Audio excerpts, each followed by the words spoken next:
សួស្តីបងប្អូនសិស្សានុសិស្សនិស្សិតទាំងអស់សម្រាប់ថ្ងៃនេះគ្រូលើកយកនៅមេរៀនទី4ប្រវត្តិសាស្ត្រអាស៊ីអាគ្នេយ៍ក្នុងបុរាណសម័យនិងមជ្ឈិមសម័យមុននឹងធ្វើការបកស្រាយនៅមេរៀននេះក៏សូមឲ្យបងប្អូនជួយចុច Subscribe និងដាក់រូបកណ្ដឹងដើម្បីទទួលបាននៅមេរៀនល្អៗបន្ថែមទៀតសេចក្តីផ្ដើមអាស៊ីអាគ្នេយ៍ជាតំបន់មួយស្ថិតនៅចន្លោះប្រទេសឥណ្ឌានិងប្រទេសចិនក្រៅពីប្រទេសយើងសពថ្ងៃអាស៊ីអាគ្នេយ៍មាន10ប្រទេសទៀតប្រទេសវៀតណាមឡាវភូមាថៃម៉ាឡាយូសិង្ហបុរីប្រុយណេហ្វីលីពីនឥណ្ឌូនេស៊ីទីម៉ូខាងកើតអាស៊ីអាគ្នេយ៍គឺជាកន្លែងមួយក្នុងចំណោមកន្លែងកំណើតរបស់មនុស្សជាតិនិងជាកន្លែងដែលមានអរិយធម៌បុព្វកាលកើតមានដ៏យូរលង់មកហើយមានដូចជាឧបករណ៍អំពីថ្មនិងអំពីលោហិន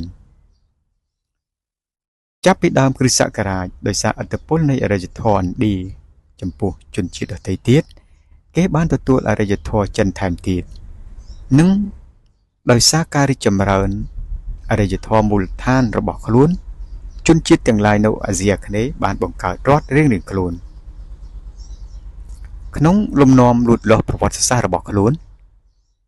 រដ្ឋនានានៅអាស៊ីអាគ្នេយ៍បាន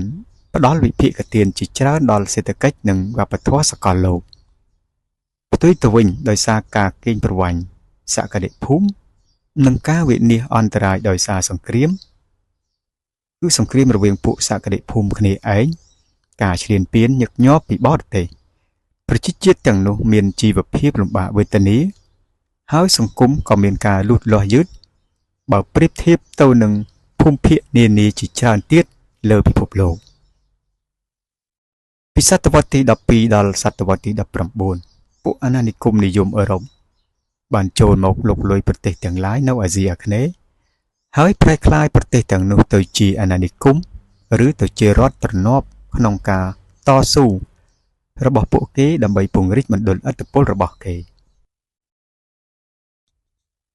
នៅក្នុងមេរៀននេះគ្រូនឹងលើកយកមេរៀនប្រទេសវៀតណាមក្នុងបុរាណសម័យនិងមជ្ឈិមសម័យខ្លឹមសារមេរៀនសេចក្តីផ្ដើមមួយធំប្រទេសវៀតណាមចាប់ពីពេលបដិសន្ធិមកដល់សតវត្សទី15មួយតូចប្រទេសវៀតណាមក្នុងសម័យកាលដំបូងនៃការកសាងនិងការពារប្រទេសពីរតូចប្រទេសវៀតណាមក្នុងសម័យកាលពង្រឹងឯករាជ្យជាតិនិងការកសាងរដ្ឋសក្តិភូមិឯកភាពពីរធំប្រទេសវៀតណាមពីសតវត្សទី16ដល់សតវត្សទី17មួយតូចប្រទេសវៀតណាមក្នុងសម័យកាលវិបុលភាពនៃរបបឯកភាពនិងក្នុងដណ្ដើមសម័យកាលចុះដណ្ដាបនៃរបបនេះពីសតវត្សទី15ដល់សតវត្សទី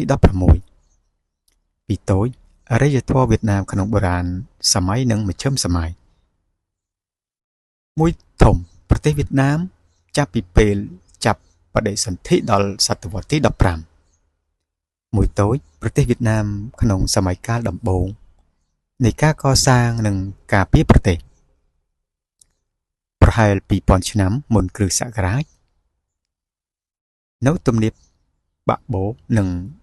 ទ្រង់បូខាងជើងនៃប្រទេសវៀតណាមគេឃើញមានពួកឡាក់វៀតមួយពួកឡាក់វៀតមាន15កុលសម្ព័ន្ធកុលសម្ព័ន្ធដែលខ្លាំងពូកែជាងគេគឺឈ្មោះវ៉ាន់ឡាងមួយនេះគឺជនជាតិឡាក់វៀតជាដូនតារួមរបស់ក្រុមជនជាតិគីងនិងមួងនៅវៀតណាមជនជាតិឡាក់វៀតស្ថិតក្នុងពូជអាស៊ីខាងត្បូងសាខាខាងកើតក្នុងបំណងប្រមូលកម្លាំងប្រជាជនដើម្បីទប់ទល់នឹងជំនន់ទន្លេធំៗការពារខ្លួនប្រឆាំងនឹងការរាតត្បាតពីសំណាក់ប្រទេសជិតខាងមេកុលសម្ព័ន្ធវ៉ាន់ឡាងក៏បង្រួបបង្រួមកុលសម្ព័ន្ធទាំងឡាក់វៀតនៅក្នុងរដ្ឋមួយឈ្មោះថាវ៉ាន់ឡាងមេកុលសម្ព័ន្ធវ៉ាន់ឡាងតាំងខ្លួនឯងជាស្ដេចហុងហើយតាំងព្រះរាជាធានីនៅតំបន់បាច់ហៈ វាត្រីក្នុងខេត្តវិញភូសពថ្ងៃប្រជាជនវ៉ាន់ឡាងកសិកម្មប្រជាជនរដ្ឋវ៉ាន់ឡាងរស់នៅដោយសារដំណាំស្រូវឡើងទឹកដែលជារបស់សំខាន់ជាងគេចេះប្រើក្របីនិងគោសម្រាប់អូសនង្គ័លនិងរនាស់ឧបករណ៍កសិកម្មដូចជានង្គ័លផ្លែចបផ្លែកណ្ដៀវភាគច្រើនធ្វើអំពីលង្ហិនគេចេះជីកប្រឡាយដើម្បីនាំទឹកបញ្ចូលស្រែឬបញ្ចេញទឹកពីក្នុងស្រែដើម្បីដាំដំណាំក្រៅពីស្រូវគេដាំដំណាំស្បៀងបន្ទាប់បន្សំផ្សេងទៀតដូចជាដំឡូងជ្វាសណ្តែកបាយបន្លែនិងឈើហូបផ្លែគេចេះដាំអំពៅនិងធ្វើស្ករប្រជាជនរដ្ឋវ៉ាន់ឡាងចេះចិញ្ចឹមសត្វពាហនៈជាច្រើនមានក្របីគោសេះឆ្កែមាន់ទាឡានេះគឺជាទិដ្ឋភាពវាលស្រែភាគខាងជើងនៃប្រទេសវៀតណាម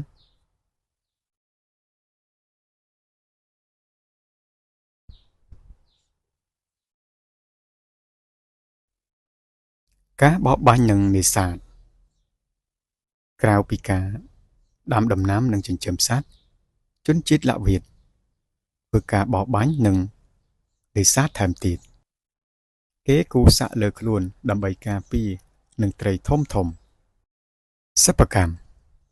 មុខរបរសិប្បកម្មនានាដូចជាគ្រឿងលោហៈតម្បាញជំនាញឈើធ្វើក្អមឆ្នាំងឥដ្ឋក្បឿងមានការលូតលាស់ល្អជនជាតិឡាវៀតឈានដល់ចេះធ្វើវត្ថុអំពីលង្ហិនប្រកបដោយតម្លៃខ្ពស់ដែលគេហៅថាលង្ហិនដងសើនដូចជាស្គរពាងផាលផ្លែពូថៅចបកណ្ដៀវកំបិតស្នៀតព្រួញខ្សែដៃចិញ្ចៀនរយ៉ាអំពីលង្ហិនដំណាច់កាលសម័យវ៉ាន់ឡាងនៅដំណាច់កាលសម័យវ៉ាន់ឡាងគេចេះដំដែកធ្វើរបស់ផ្សេងជនជាតិវ៉ាន់ឡាងចេះដាំក្រចៅមនចិញ្ចឹមនាងនិងត្បាញសូត្រគេចេះសង់នាវាសមុទ្រអាចដឹកបានរាប់សិបនាក់និងនាវាចម្បាំងមានអ្នកកាន់ក្តោងនៅកន្សែង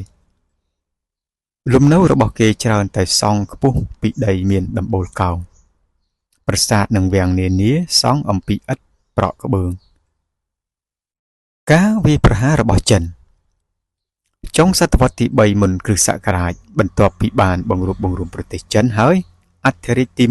1ឈ្មោះឈិននៃរាជវង្សឈិនបានបញ្ជូនទ័ពកន្លះលានទៅវាយជនជាតិបាច់វៀតដែលតាំងនៅខាងត្បូងទន្លេយ៉ាងសេគៀងកងទ័ពឈិនកាន់កាប់បានទឹកដីជាច្រើនរបស់បាច់វៀតប៉ុន្តែនៅពេលចូលដល់ភាគខាងជើងនៃប្រទេសវៀតណាមកងទ័ពឈិនត្រូវទទួលការទប់ទល់យ៉ាងខ្លាំងក្លារបស់កុលសម្ព័ន្ធអូវៀតនិងកុលសម្ព័ន្ធឡាវៀតការបង្រួបបង្រួមឡាវៀតនិងអូវៀតឡាវៀត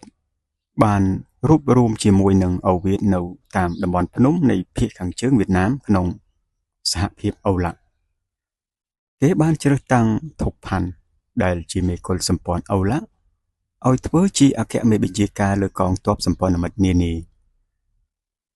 កងទ័ពនិងប្រជាជននៃសហភាពអូឡាធ្វើការប្រយុទ្ធយ៉ាងស្វិតស្វាញអស់រយៈពេលជាង10ឆ្នាំហើយបានកំទេចទាហានខ្មាំងអស់ជាង200,000ក្បាលឧត្តមសេនីយ៍ទ័ពឈិនឈ្មោះដូធូបានបាត់បង់ជីវិតបន្ទាប់ពីជ័យជំនះជាប្រវត្តិសាស្ត្រនេះស្ដេចហ៊ុងក៏ប្រគល់រាជសម្បត្តិឲ្យធុកផាន់ឡើងសោយរាជយកឈ្មោះជាអាន់ឌួងវងយកចាត់ទុកដាក់ដំបូងបំផុតលើការពារប្រទេសទប់ទល់នឹងពួកឈ្លានពានពីខាងជើងអាន់ឌួងវងបានចាត់ឲ្យកសាងបន្ទាយយ៉ាងមាំនៅកូឡាវនៅជ័យក្រុងហាណូយសព្វថ្ងៃនិងរៀបចំកងទ័ពមួយខ្លាំងពូកែមានទ័ពប្រហែល100,000នាក់ប្រដាប់ដោយអាវុធអំពីលង្ហិនដូចជាលំពែងដាវ កំបិតស្នៀតនៅប្រទេសចិនភាគខាងត្បូងឆ្លៀតឱកាសដែលរាជវង្សឈិនចុះខ្សោយអតីតមន្ត្រីរាជវាំងម្នាក់ឈ្មោះត្រាវដាបានដណ្ដើមយកខេត្តខ្វាងតុងខ្វាងស៊ីហើយបង្កើតរដ្ឋមួយដោយឡែកឈ្មោះណាមវៀតគេបានសាកល្បងដណ្ដើមយកប្រទេសអូឡាក់ដោយអាវុធជាច្រើនលើកប៉ុន្តែចេះតែបរាជ័យដើម្បីសម្រេចបំណងនេះក្រោយមកគេប្រើឧបាយកលដ៏ប៉ិនប្រសប់មួយដោយបញ្ជូនកូនរបស់ខ្លួនឈ្មោះត្រង់ធុយឲ្យទៅនៅបម្រើស្ដេចអាន់ឌួងវួងដើម្បីស្ដីដណ្ដឹងយកកូនស្រីរបស់ស្ដេចនេះត្រង់ធុយបានយកព័ត៌មានផ្សេងពីសភាពការរាជាណាចក្រអូឡាក់នៅឆ្នាំ179មុនគ្រិស្តសករាជត្រាវដាវាយឈ្នះអាន់ឌួងវួងហើយដណ្ដើមយកបានប្រទេសអូឡាក់នៅឆ្នាំ111មុនគ្រិស្តសករាជរាជវង្សហាន់ដែលបានបង្រួបបង្រួមប្រទេសចិននោះបានកំទេចដែនសមនរាជរបស់ត្រាវដាឈ្មោះណាមវៀតហើយនៅឱកាសជាមួយនេះក៏យកប្រទេសអូឡាក់ដែរចាប់ពីពេលនោះមកប្រទេសអូឡាក់ក៏ធ្លាក់ក្រោមការត្រួតត្រារបស់ពួកសក្តិភូមិខាងជើងអស់ពេលមួយសហសវត្សរ៍រាជវង្សទាំងឡាយនៃសក្តិភូមិចិនបានចាត់តាំងមន្ត្រីនានាឲ្យមើលការខុសត្រូវលើស្រុកសាវឈ្មោះដែលគេដាក់ឲ្យប្រទេសអូឡាក់ដោយធ្វើការកេងប្រវ័ញ្ចយ៉ាងសាហាវទៅលើប្រជាជនស្រុកសាវត្រូវចូលព្រៃដើម្បីរកភ្លុកដំរីកុយរមាសជ័រកំញានត្រូវរកគុជស្នូកអណ្ដើកនៅសមុទ្រជួយនាំទៅថ្វាយអធិរាជចិនក្រៅពីរបស់របរទាំងនេះត្រូវមានផ្លែឈើនានានៅតំបន់ត្រូពិចដូចជាផ្លែមៀនក្រូចពោធិ៍សាត់ក្រូចឃ្វិចចេកជាដើមប្រជាជនស្រុកសាវត្រូវបង់ពន្ធច្រើនមុខទៀតមានពន្ធដីពន្ធមនុស្សពន្ធអំបិលពន្ធដែកនិងត្រូវផ្ដល់ស្បៀងនិងគ្រឿងបរិភោគផ្សេងដល់ពួកមន្ត្រីនិងកងទ័ពឈ្លានពានយ៉ាងទៀតគេត្រូវជាប់កំណែនដូចជាធ្វើបន្ទាយសំណង់ផ្សេងសម្រាប់ការពារផ្លូវពួកមន្ត្រីមិនគ្រាន់តែយកពន្ធនិងសួយដ៏ធ្ងន់ធ្ងរក្នុងន័យឆក់ប្លន់ទ្រព្យសម្បត្តិប្រជាជនប៉ុណ្ណោះទេប៉ុន្តែពួកវានៅបានដណ្ដើមគ្នាក្នុងការប្រមូលដីបង្កើតជាកន្លែងដោយឡែករបស់ខ្លួនក្នុងការប្រើប្រាស់ប្រជាជនសាវជាអ្នកងារឬជាខ្ញុំបម្រើទៀតផងអធិរាជចិនចង់ធ្វើសមានកម្មមួយជនជាតិសាវថែមទៀតដោយចង់ប្រែក្លាយឲ្យទៅជាចិនមួយគឺរួមបញ្ចូលពួកនិគមជនចិនត្រូវគេបញ្ជូនចូលមកស្រុកសាវប្រជាជនអូឡាក់ត្រូវគេបង្ខំឲ្យអនុវត្តតាមទំនៀមទម្លាប់ពួកហាន់គោរពច្បាប់ចិនសិលធម៌ចិនសាសនាខុងជឺប៉ុន្តែវប្បធម៌ចិនស្ថិតនៅត្រឹមតែក្នុងស្រទាប់ខាងលើនៃសង្គមអូឡាក់ប៉ុណ្ណោះពលរដ្ឋធម្មតាពិសេសប្រជាជនតាមភូមិឃុំនៅរក្សារបៀបរបបរស់នៅចិត្តគំនិតរបស់ខ្លួនដដែលគេបន្តប្រើភាសារបស់ដូនតាបង្កើតចម្រៀងប្រជាប្រិយនិងព្រេងកថាបង្កើតស្នាដៃសិល្បៈនានាតាមបែបបុព្វបុរសរបស់គេដូចជាក្នុងការសាងសង់ផ្ទះរួមនិងវត្តក្នុងការលម្អវត្តអំពីលង្ហិនជាដើមអ្វីដែលជនជាតិវៀតខ្លួនឯងធ្លាប់និយមនោះត្រូវបានរក្សាទុកដូចជាគូសាក់លើខ្លួនលាបធ្មេញឲ្យខ្មៅហូបម្លូទុកសក់បួងជាភ្នូងការតស៊ូរបស់ប្រជាជនអូឡាក់ប្រជាជនប្រទេសអូឡាក់ក្រោកឈរឡើងតស៊ូជាច្រើនលើកដើម្បីដណ្ដើមអំណាចមកវិញកុបកម្មដ៏ធំដំបូងបង្អស់គឺកុបកម្មរបស់បងប្អូនស្រីត្រកូលត្រឹងឆ្នាំ40ដល់43ដែលរំដោះ បានប្រទេសទាំងមូលមួយរយៈកម្មដ៏ធំមួយទៀតបង្កើតបានរដ្ឋឯករាជ្យមួយមានអាយុ60ឆ្នាំឆ្នាំ542ដល់602គឺការបះបោរលីប៊ីនិងការបង្កើតរដ្ឋវ៉ាន់ស្វិនផ្សេងពីនេះមានការតស៊ូតូចធំជាច្រើននៅកន្លែងផ្សេងទៀតក្នុងពេលដោយឡែកពីគ្នានៅដើមសតវត្សទី10ឆ្លៀតពេលដែលរាជវង្សតាងចុះខ្សោយពួកអភិជនមួយចំនួនសញ្ជាតិវៀតនិងសាវ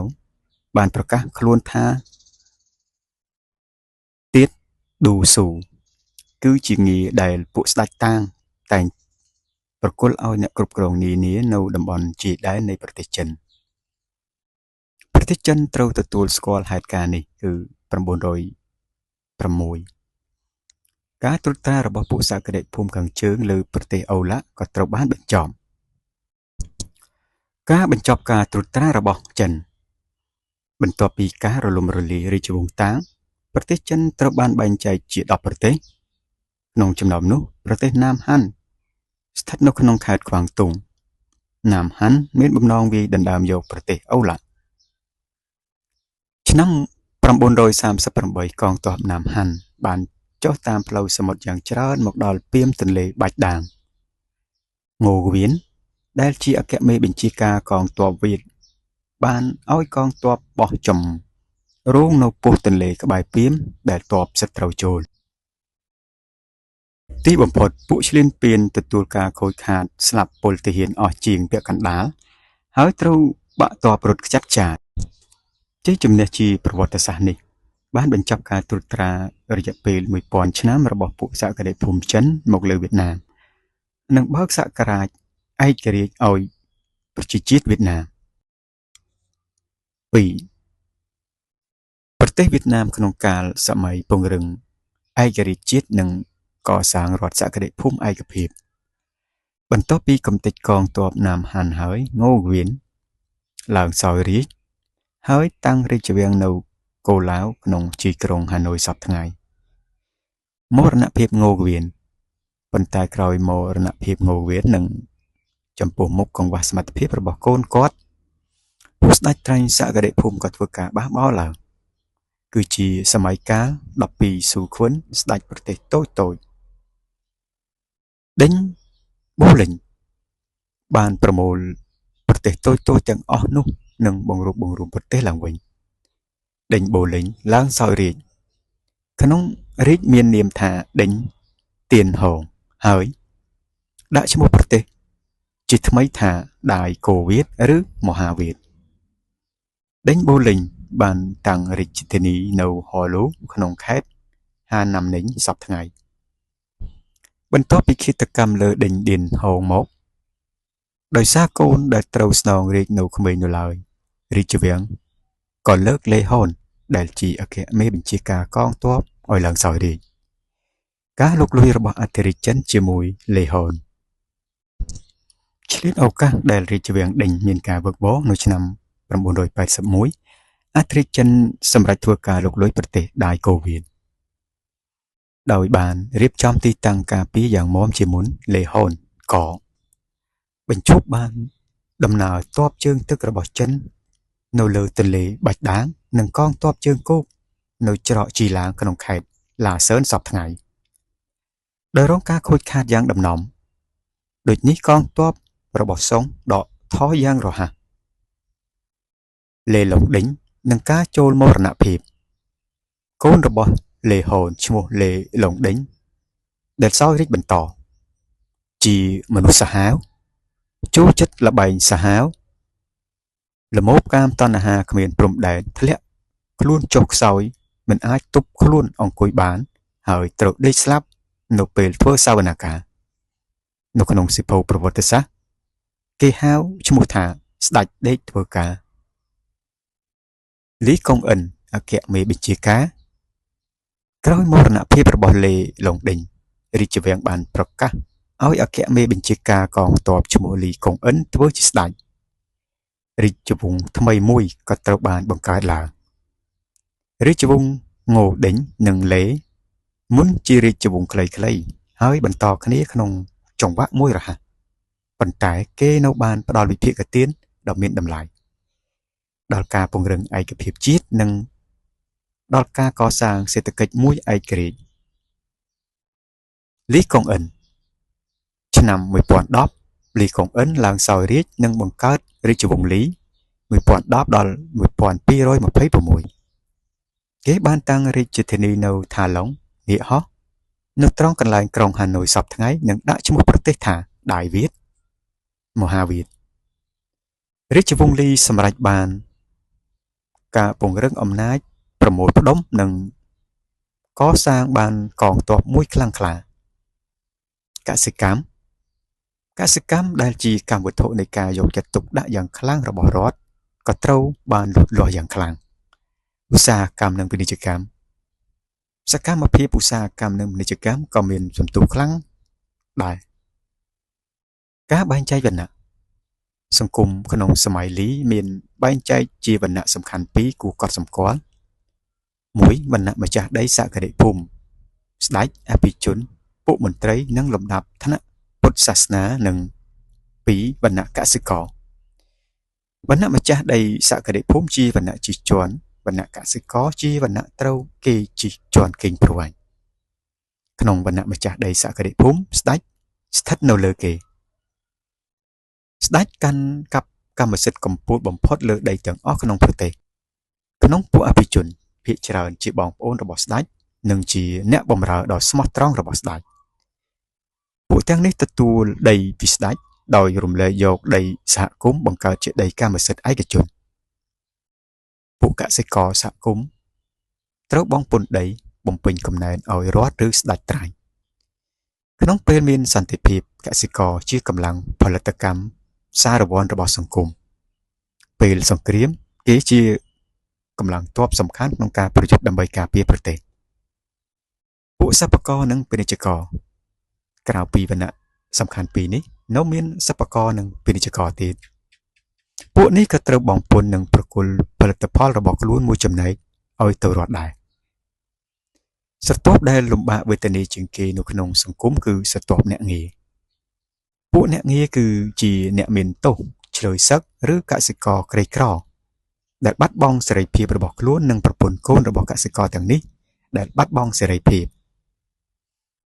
ជាសំខាន់ពួកអ្នកងារធ្វើការជាអ្នកបម្រើនៅក្នុងផ្ទះពួកអភិជនពួកមន្ត្រីពួកអ្នកងារមួយចំនួនធ្វើការនៅលើដីកម្មសិទ្ធិឯកជនរបស់ពួកអភិជននិងក្នុងកម្មន្តសាលរបស់រដ្ឋពួកសក្តិភូមិខាងជើង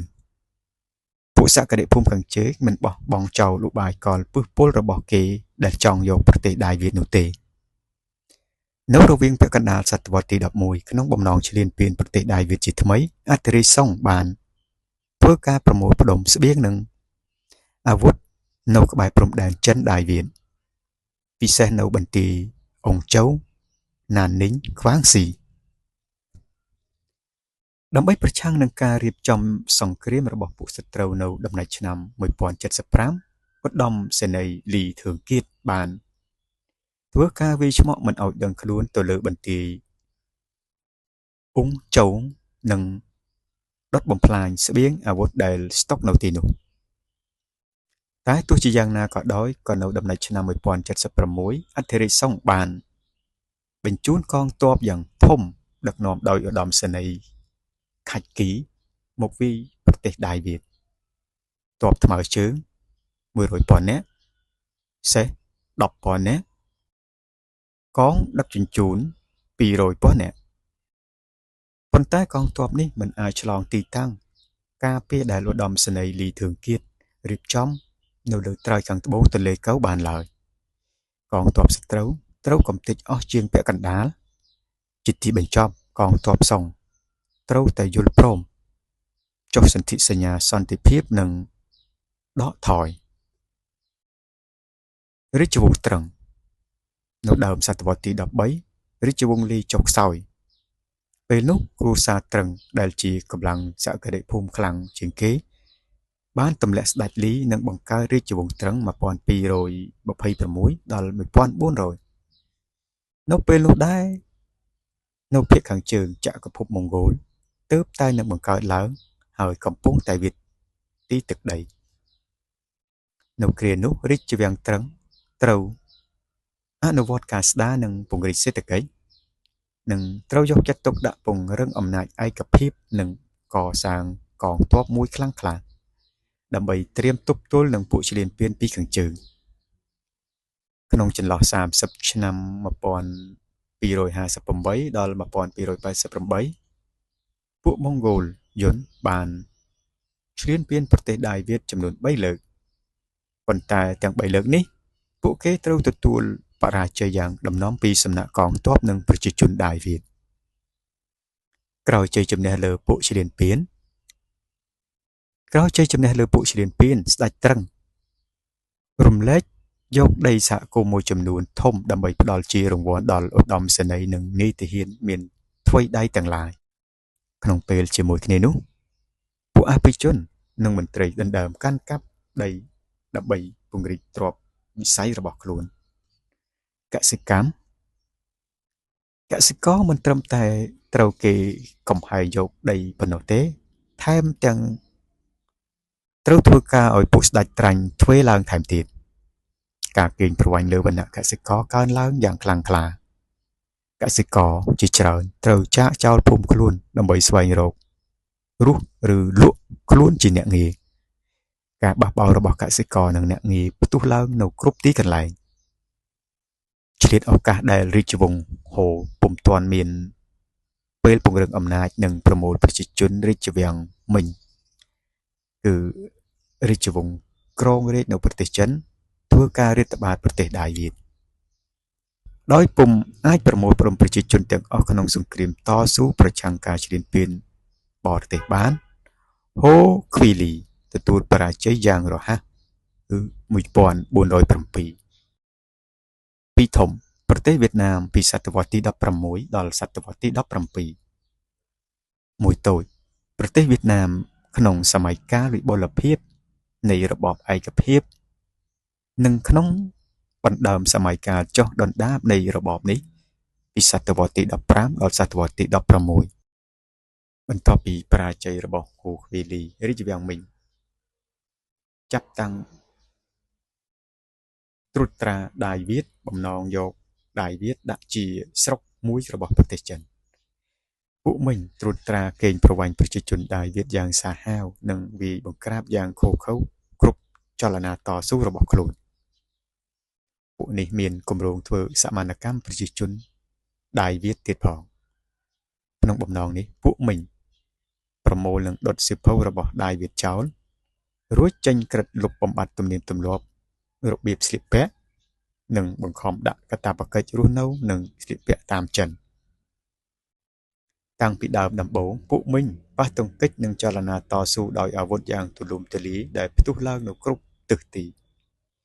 ចលនាតស៊ូដែលជាតួយ៉ាងនោះគឺកុបកម្មឡានសឺនដឹកនាំដោយលេលើយនិងវៀនចាយបន្ទាប់ពីការតស៊ូដ៏ក្លាហាននិងស្វិតស្វាញអស់រយៈពេល10ឆ្នាំពីឆ្នាំ1418ដល់ឆ្នាំ1427កុបកម្មនេះ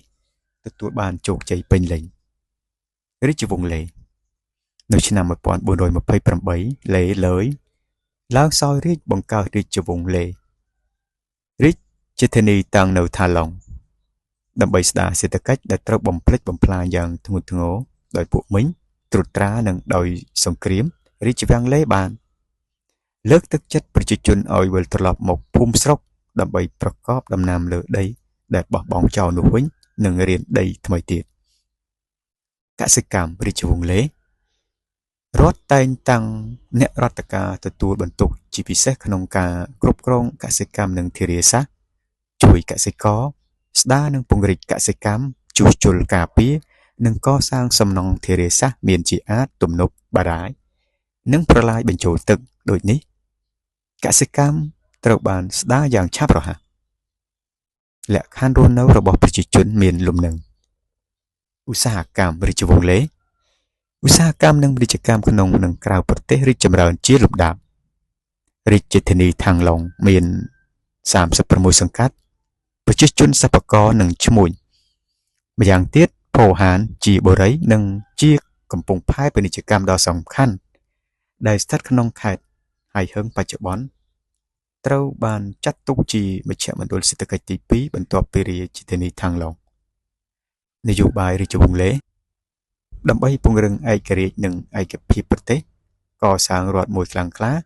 រាជវង្សឡេតែងតាំងរដ្ឋអំណាចមួយដែលមានលក្ខណៈប្រមូលផ្ដុំជាងក្នុងរាជវង្សមុនរវាងរាជវង្សនេះលុបបំបាត់ឋានន្តរស័ក្តិរដ្ឋមន្ត្រីទី1សម្ដៅប្រមូលផ្ដុំអំណាចទាំងអស់ក្នុងដៃស្ដេចក្រមបញ្ជារបស់ស្ដេចមានប្រធានក្រសួងនានាក្បាលម៉ាស៊ីនអភិបាលត្រូវចាត់តាំងឡើងតាមបែបប្រព័ន្ធរដ្ឋបាលពីថ្នាក់លើរហូតដល់ថ្នាក់ភូមិឃុំរដ្ឋចាត់តាំងប្រឡងប្រជែងជ្រើសរើសមន្ត្រីគេឲ្យសច្ចាប័ណ្ណច្បាប់មួយគឺច្បាប់ហុងឌុកដើម្បីឲ្យមានឯកភាពក្នុងការវិនិច្ឆ័យទោសនិងឧក្រិដ្ឋកម្មក្នុងទូទាំងប្រទេសកងទ័ពមានពលទាហានប្រដាប់អាវុធកងទ័ពអចិន្ត្រៃយ៍ 100,000 នាក់ទទួលការបង្វឹកយ៉ាងស្ទាត់ជំនាញកងទ័ពនេះប្រដាប់ដោយអាវុធទំនើបដូចជាកាំភ្លើងធំកាំភ្លើងបាញ់ភ្លើងឡាក់ដូចជាអតីតកាលដែរពលទាហានត្រូវបានអនុញ្ញាតឲ្យវិលទៅផ្ទះខ្លួនបានតាមវេនដើម្បីបង្កើនផលលើចំណែកដីរបស់ខ្លួនសង្គមក្រមរាជវង្សឡេសង្គមវៀតណាមជាសង្គមសក្តិភូមិរីកលូតលាស់ស្ដេចជាកំពូលលើវណ្ណៈសក្តិភូមិស្ដេចក្តាប់កម្មសិទ្ធិដីទាំងអស់ក្នុងទូទាំងប្រទេសស្ដេចផ្ដល់ដីដែលរំលែកពីដីសហគមន៍ឲ្យពួកអភិជនឲ្យមន្ត្រីនិងឲ្យសង់រាជវត្តនិងវិហារតែអ្នកទាំងនេះពុំអាចយកដីនោះធ្វើជាទ្រព្យវិស័យឯកជនដោយនៅចំនួនរាជវង្សលីនិងត្រឹងទេនៅពេលនោះការទិញនិងលក់ដីធ្វើឡើងជាទូទៅ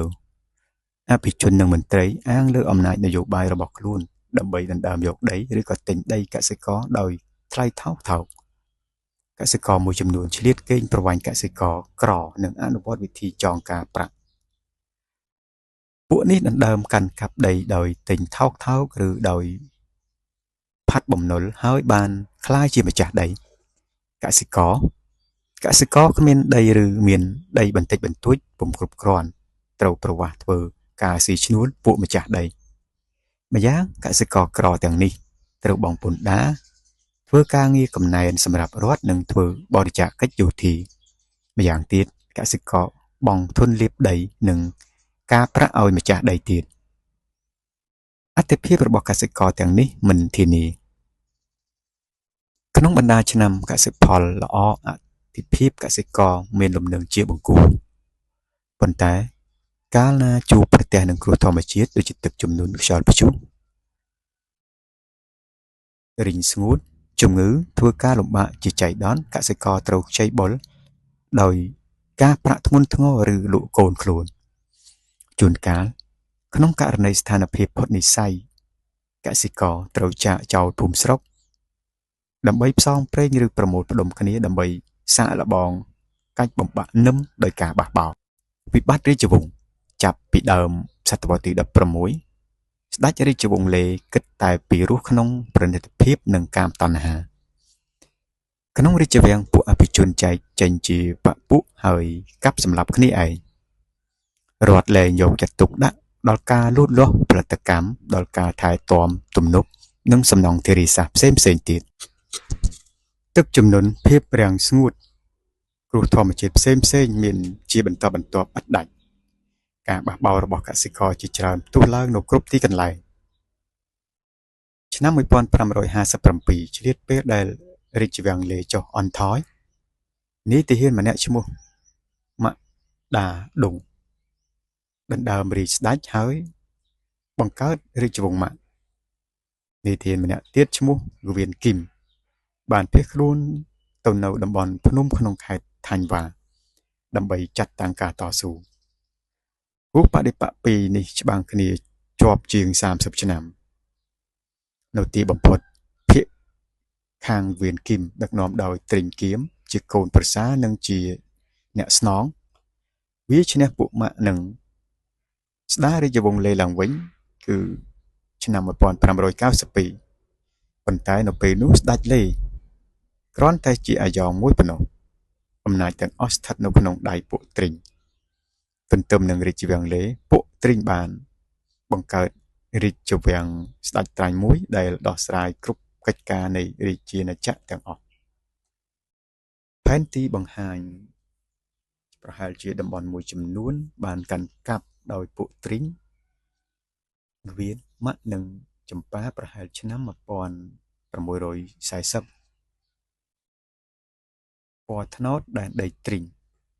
លឿងដែនដីវៀនបៃតងចម្ប៉ាស្ថិតក្រោមអធិភាពលោកម្ចាស់វៀនផ្កាឈូកការបាងដែនដីម៉ាក់ស្ដេចត្រាញ់ទ្រីងបានអនុវត្តឲ្យកូនប្រុសរបស់វៀនគីមឈ្មោះវៀនវាងត្រួតត្រាតំបន់ថាញ់វ៉ាខ្វាងណាមពីខេត្តប៊ីងទ្រីឈៀនទៅដល់ខេត្តភូខាញ់វៀនវាងបានធ្វើតំបន់នេះជាដែនសមនរាជរបស់ខ្លួនពីឆ្នាំ1627ដល់ឆ្នាំ1672ស្ដេចត្រាញ់ទ្រីងនិងស្ដេចត្រាញ់វៀនប្រយុទ្ធគ្នាឥតដាច់ប៉ុន្តែគ្មាននរណាឈ្នះនរណាចាញ់សោះទីបំផុតគេត្រូវចរចារកសន្តិភាពដោយយកទន្លេយ៉ាញ់ដែលហូរក្នុងផ្នែកខាងជើងអតីតខេត្តខ្វាងប៊ីងជាព្រំដែនចែកប្រទេសជាពីរខាងជើងចាប់ពីទន្លេយ៉ាញ់នៅដល់ព្រំដែនវៀតណាមចិនស្ថិតក្រោមអភិបាលគ្រួសារទ្រីងខាងត្បូងចាប់ពីទន្លេយ៉ាញ់នៅត្បូងស្ថិតក្រោមអភិបាលគ្រួសារវៀនសង្គ្រាមរវាងភាគីទ្រីងនិងភាគីវៀននិងការបែងចែកប្រទេសជាពីរកំណត់បណ្ដើមការចុះដណ្ដាបនៃរបបសក្តិភូមិវៀតណាមពីតូចអរិយធម៌វៀតណាមក្នុងបុរាណសម័យនិងមជ្ឈិមសម័យជនជាតិវៀតណាមមានអរិយធម៌ជាន់ដើមរបស់ខ្លួនប្រជាជនវៀតណាមទទួលឥទ្ធិពលនៃអរិយធម៌ចិននិងឥណ្ឌាជាពិសេសឥទ្ធិពលរបស់ខុងជឿនិយមតាវនិយមនិងពុទ្ធនិយមប៉ុន្តែជនជាតិវៀតណាមមានមរតកអរិយធម៌ជាជាតិផ្ទាល់ខ្លួនមួយក្នុងសម័យកាលកំណើតប្រទេសជនជាតិវៀតណាមបង្កើតអរិយធម៌មួយដោយឡែកលើវិស័យសម្ភារៈគឺអរិយធម៌ដែលអ្នកបុរាណវត្ថុវិទ្យាទាំងឡាយឲ្យឈ្មោះថាអរិយធម៌ដងសើចលើវិស័យចិត្តនិយមគឺព្រេងកថាជាច្រើននិយាយពីប្រភពប្រជាជាតិដូចជាព្រេងកថាស្ដេចឡាក់ឡុងនិងរាជិនីអូកពីការតស៊ូប្រឆាំងមហន្តរាយធម្មជាតិ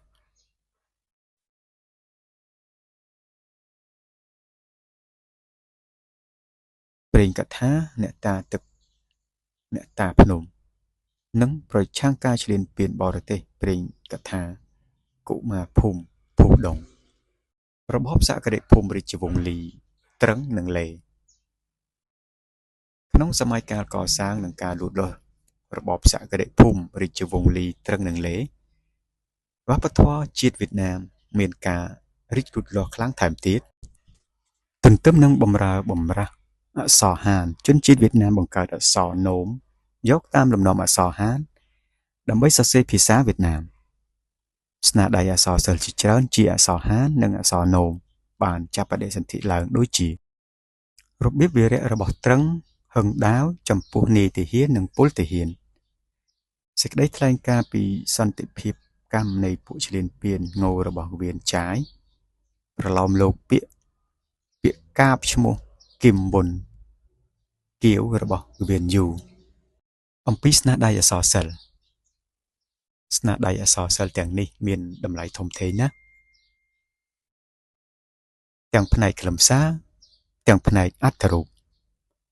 សៀវភៅប្រវត្តិសាស្ត្រទាំងឡាយបង្ហាញពីព្រឹត្តិការណ៍សំខាន់ៗដូចជាប្រវត្តិសាស្ត្រដៃវៀតរបស់លេវ៉ាន់ហ៊ីវរាជវង្សត្រឹងប្រវត្តិសាស្ត្រដៃវៀតពិស្ដាររបស់ងូស៊ីលៀនរាជវង្សលេក៏លេចជារូបរាងឡើងដែរអំពីរាជធានី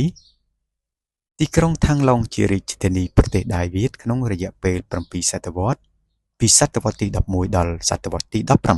18រាជធានីនេះ ត្រូវបានកសាងឡើងយ៉ាងផ្ចិតផ្ចង់ខាងឡុងមានប្រាសាទវត្តនិងវិហារល្អៗជាច្រើនតែគួរឲ្យស្ដាយការឆ្លងកាត់សង្គ្រាមជាហូរហែនាសម័យសក្តិភូមិពិសេសសង្គ្រាមឈ្លានពានរបស់ពួកអាណានិគមនិយមបារាំងសំណង់ស្ថាបត្យកម្មត្រូវបំផ្លិចបំផ្លាញអស់ជាច្រើនគេឃើញនៅសេសសល់តែគេដំណើរខ្លះៗប៉ុណ្ណោះដូចជាវត្តសសរមួយវិហាรงុកសឿនវត្តត្រឹងគួកឡាស្ថាបត្យកម្មនិងគំនូរជាមួយនោះគេឃើញមាននៅសល់សំណង់ស្ថាបត្យកម្មនិងគំនូរឆ្លាក់ល្អៗនៅក្នុងតំបន់នានាដូចជាវត្តតៃភឿងខេត្តហាសើនប៊ីងដែលមានបដិមាព្រះពុទ្ធរូបឡាហានរាប់ពាន់វត្តបុត្រថាបខេត្តហាបាក់ដែលមានបដិមាពោធិសត្វដៃ3000ភ្នែក1000វិមានភូមិន្ទខេត្តណាមហាវិមានប៊ិញសឿនខេត្តវិញភូក្នុងវត្តនិងផ្ទះរួមនៅវៀតណាមគេតែងឃើញមានគំនូរឆ្លាក់បង្ហាញពីធម្មជាតិឬឆ្លាក់ពីជីវភាពសង្គមនាបក្សីទេពពពកផ្កាឈូកតន្ត្រីករនាដការីបោកចំបាប់ទាត់សីជលមន់វិទ្យាសាស្ត្រអ្នកវិទ្យាសាស្ត្រវៀតណាមជាច្រើនបានបន្សល់ទុកស្នាដៃវិទ្យាសាស្ត្រមានតម្លៃជាច្រើនដូចជាគ្រូពេទ្យទ្វេទិញលេហ៊ីវត្រាក់ហៅហើយឈួនឡាអុងគណិតវិទូលឿងទេវិញអ្នកប្រាជ្ញលេគីដុង